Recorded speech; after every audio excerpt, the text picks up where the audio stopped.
Maranatha, the Lord is coming.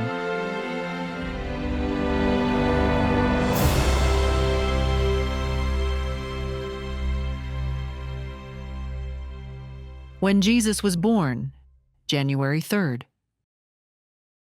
When Jesus was born in Bethlehem, there came wise men from the east to Jerusalem, saying, "Where is he that is born King of the Jews?"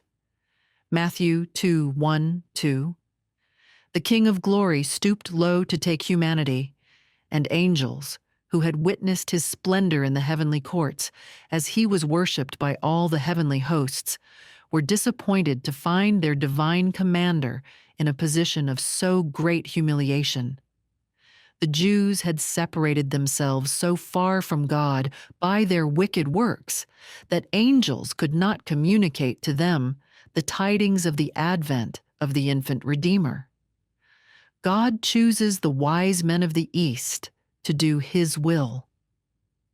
These wise men had seen the heavens illuminated with light, which enshrouded the heavenly host who heralded the advent of Christ to the humble shepherds. This light was a distant cluster of flaming angels, which appeared like a luminous star. The unusual appearance of the large, bright star, which they had never seen before, hanging as a sign in the heavens, attracted their attention. The wise men directed their course where the star seemed to lead them, and as they drew nigh to the city of Jerusalem, the star was enshrouded in darkness and no longer guided them. They reasoned that the Jews could not be ignorant of the great event of the advent of the Messiah, and they made inquiries in the vicinity of Jerusalem. The wise men are surprised to see no unusual interest upon the subject of the coming of the Messiah. They marvel that the Jews are not interested and joyful in prospect of this great event of the advent of Christ.